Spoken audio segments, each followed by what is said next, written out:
All right, guys, welcome back to another episode of the Black Bullion Show. Today, I'm really excited because we are diving down the rabbit hole.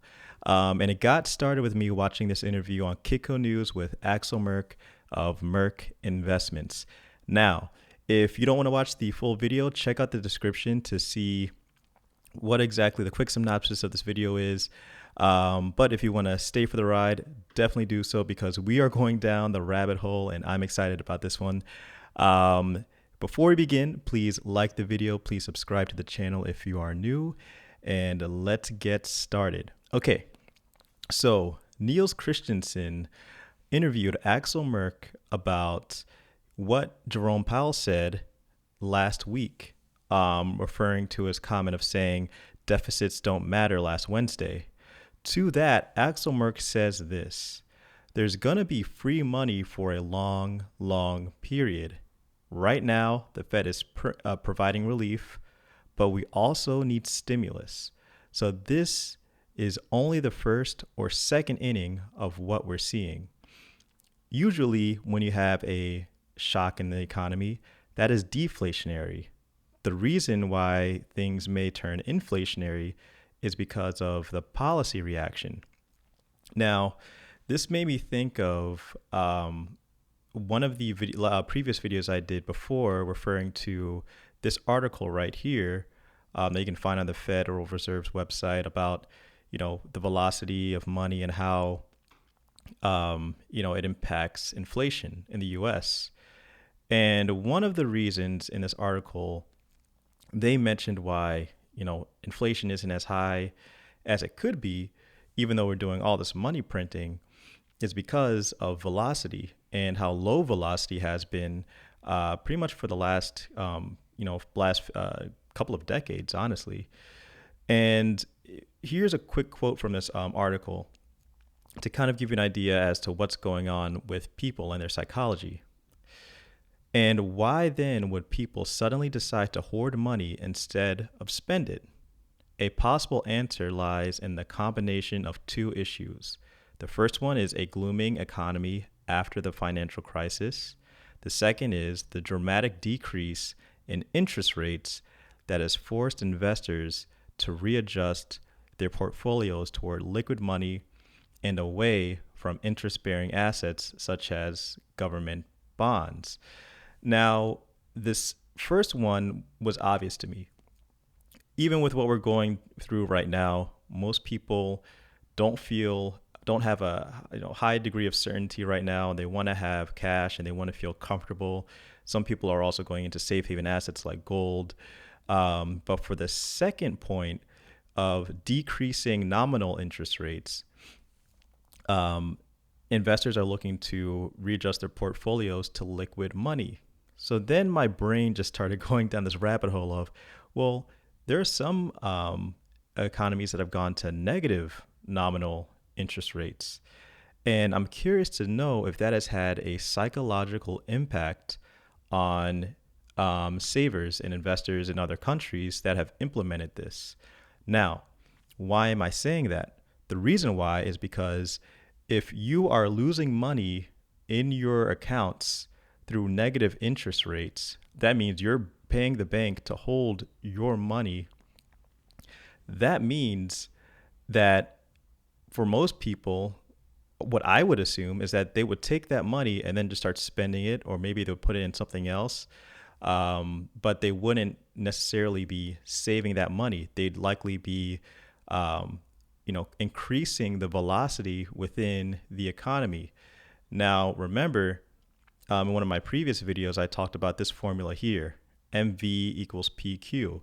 And on the left-hand side of the equation, you have essentially the amount of money that's in the system times the velocity of that money. And that will give you, essentially you'll give you an idea of how inflationary things are. And if you take a look at that equation, you would then start to think, well, okay, if velocity is low, but the money is high, then we need to, well, not need to, but once the velocity starts to go higher, then we are going to start seeing some massive inflation in this country. So then it makes you think, okay, what's that inflection point? What's going to make people change their behavior of saving money and starting to spend it? So that made me think of negative interest rates. And funny enough, happened to be on Twitter, and I saw this tweet from Jim Rickards. Um, Kenneth Rogoff wrote this article here about the case for deeply negative interest rates. And of course, by that title, you can assume that Kenneth Rogoff is for negative interest rates. Now, this tweet is actually pretty funny. Jim is saying, give Kenneth Rogoff credit for consistency. In good times and bad, he doesn't want you to have any cash, and he wants to deplete your savings with negative rates. He doesn't realize negative rates boost precautionary saving, but you'll figure it out eventually. So I had my answer right here, but I also wanted to see if Jim Rickards was right in that. I don't like to take things at face value, because my initial thought was, well, if we have negative interest rates, people are going to be spending, right? And that's what Kenneth Rogoff is saying. But Jim Rickards is saying, actually, it triggers precautionary savings. It triggers more savings. And also, just as a quick funny aside, here's Kenneth Rogoff's Twitter page. And the first thing that he has here, the first tweet that's pinned here, is his article titled "The Sinister Side of Cash." Now, just like Jim is saying, this guy obviously has a thing out for cash. Okay, so let's take a look at the deeply negative, the case for deeply negative interest rates. Now, we're not going to go into all of it, but I'm just going to read this quick bit here to kind of give you a quick summary of what Kenneth Rogoff's ideas are. Only monetary policy addresses credit throughout the economy. Until inflation and real interest rates rise from the grave, only a policy of effective, deep negative interest rates, backed up by measures to prevent cash hoarding by financial firms, can do the job. So he's saying that we can raise inflation if we have deep negative interest rates. Now, I wonder if that is actually the difference between what Jim is saying and what Kenneth Rogoff is saying. Perhaps Kenneth Rogoff is saying, hey, we need to make sure we don't need to just have negative interest rates. We need to have deep negative interest rates, because maybe there's a point where, like Jim is saying, people will just continue to save. But once you hit deep negative interest rates, then people will start spending money. And the reason why I say that is because of this. There are actually countries right now that have negative nominal interest rates. And I found this article analyzing the effects of negative interest rates across 5 economies. And here are some economies that have experienced this: Denmark, Eurozone, Switzerland, Sweden, Japan. And just to kind of sum this up a little bit, Japan, surprise, surprise, it's a country of savers. They implemented negative interest rates. But here's what happened. Their motivation for that was to stimulate inflation, because they didn't have much inflation going on in the country. But this is what happened. In 2016, rates finally went negative to negative 0.1% and have stayed there since. So they're not deep. They're only negative 0.1%. And Japan is an economic case that many scholars devote years to studying. For the sake of brevity, negative rates have not worked in Japan because they have failed to address the elephant in the room of its broader structural issues. On a macro societal level, Japan faces the following problems: a stalling export engine threatened by the emergence of other Asian technological hubs, aging demographics, low birth rate, and inward migration to replace retiring workers. So they have other issues that are possibly impacting this, but they also don't really have deep negative interest rates. They do have negative interest rates.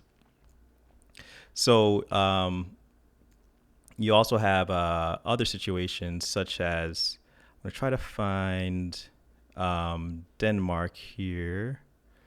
Actually, not Denmark. I'm going to try to find Sweden. I believe it's right at the bottom here. Um, well, here's the thing about all of this, and I'm not gonna, try to waste the video trying to search for this. Many of these countries that have implemented negative interest rates have not gone very deep.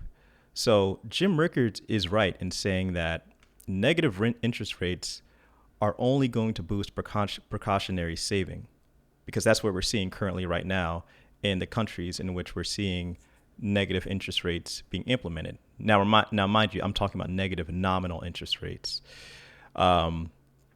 But if they got to a point where they were deeper than where they are now, I'm curious to see if that behavior will change and velocity will increase. So who's to say? We haven't seen that yet.